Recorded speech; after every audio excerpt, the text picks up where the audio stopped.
Ouf! Ah! Tu viens d'être poussé d'un avion au-dessus du Brésil. Et il n'y a rien d'autre que toi, ton parachute et le sol bien en dessous qui se rapproche à toute vitesse. Ouvre-toi, saleté de parachute!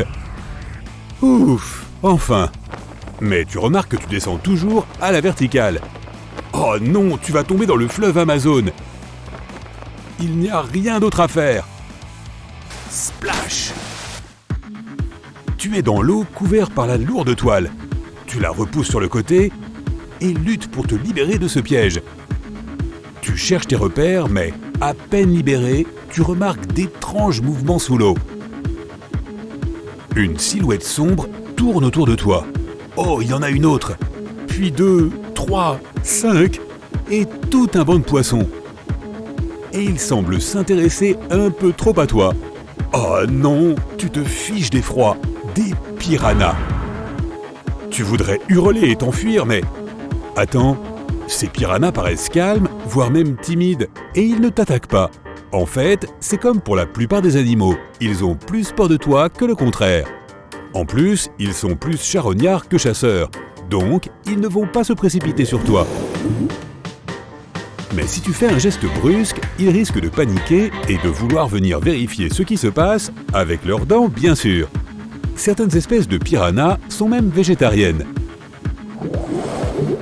Mais ne te fais pas trop d'illusions, les petits poissons qui t'entourent ne diraient probablement pas non à un bon steak humain. Alors reste calme et essaie de te déplacer très lentement.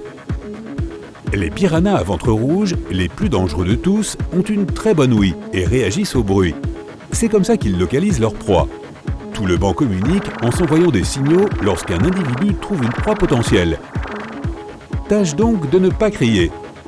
Ces piranhas peuvent aussi produire du bruit eux-mêmes. Si tu en touches un, ou s'il se retrouve face à un autre poisson, il peut aboyer comme un chien.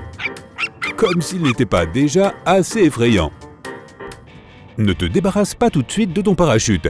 Quelque chose dans ton sac à dos peut aussi protéger tes mains et tes pieds. Ce sont des cibles vulnérables, accessibles et probablement assez savoureuses que les piranhas pourraient choisir. Leur mâchoire est assez forte pour broyer les os, donc des chaussures solides et des gants épais seraient les bienvenus. Les films présentent souvent les piranhas comme des monstres féroces avec de vraies scies en guise de dents. Pas étonnant que nous en ayons si peur après les avoir vus gâcher les vacances au bord du lac de leurs victimes. Hollywood a en fait repris l'idée qu'a eue Theodore Roosevelt au début du XXe siècle. Il a écrit un livre dans lequel il décrivait les piranhas comme les poissons les plus féroces du monde. Il a dit en avoir vu un banc dévorer une vache entière en quelques secondes. En fait, ce n'est pas tout à fait ça. Des recherches ont prouvé que ce n'est pas ce qui se passe habituellement lorsque des humains ou de grands animaux sont confrontés aux piranhas. Alors effectivement, leurs dents sont aiguisées comme des lames de rasoir et mesurent environ 5 mm de long. Il est fréquent que les animaux marins tels que les requins et les piranhas perdent leurs dents.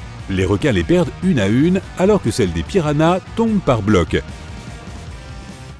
Les piranhas ont une puissante morsure, et la raison pour laquelle ils peuvent dévorer des animaux faisant plusieurs fois leur taille est qu'ils ne perdent pas de temps à mastiquer. Lorsqu'ils claquent leur mâchoire, la nourriture part directement dans leur ventre. Et ils tournent, changent de position et se relaient incroyablement vite. Donc, quand tu vois ce genre de bouillonnement dans l'eau, c'est que c'est le chaos. Le mégapiranha, l'ancêtre des piranhas actuels, vivait il y a environ 10 millions d'années et il avait une morsure incroyablement forte. En comparaison, la morsure du T-Rex n'était que 3 fois plus puissante, alors qu'il était bien plus gros que le mégapiranha, qui ne pesait qu'environ 10 kg. Et nous ne faisons pas partie de leur alimentation quotidienne.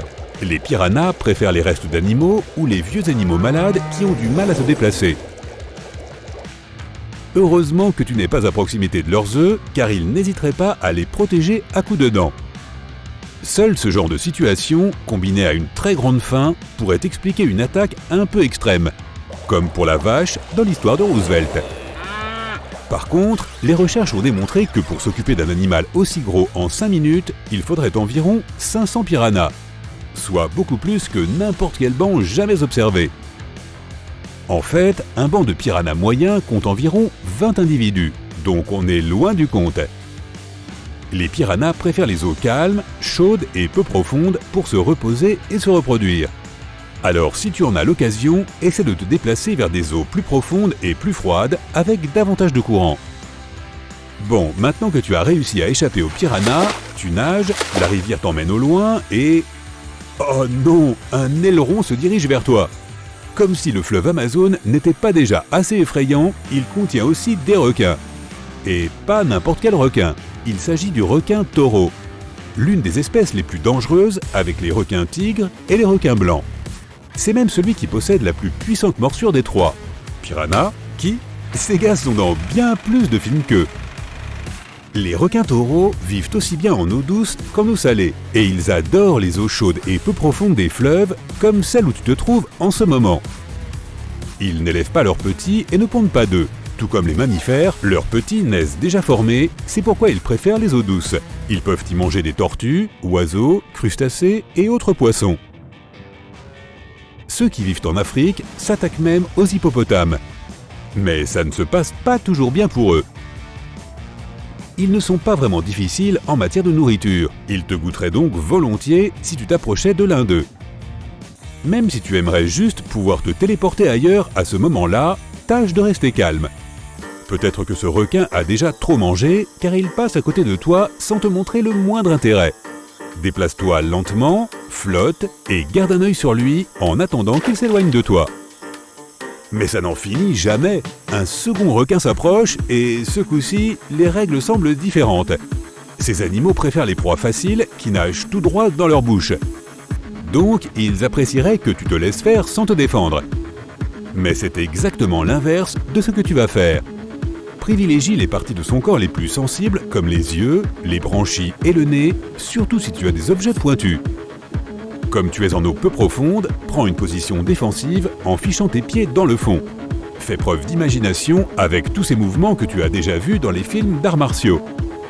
S'il y a des troncs, des rochers ou tout autre obstacle solide autour de toi, recule contre eux pour que le requin ne puisse pas te surprendre par derrière. Si ce n'est pas le cas, il serait préférable d'avoir un compagnon pour vous coller dos à dos et couvrir toutes les directions. Et boum, tu l'as eu dans l'œil. Surpris, le requin s'éloigne. Mais ne t'emballe pas, il reviendra sûrement dès que son œil ira mieux. Il est donc temps de laisser libre cours à ta panique et de nager aussi vite que possible pour quitter cette eau et toutes les créatures qu'elle cache. Tu atteins la berge, tu reprends ton souffle en essayant de te détendre. Ouf, c'est fini maintenant. Quoi? Oh non, encore un bruit? Mais qu'est-ce que c'est encore?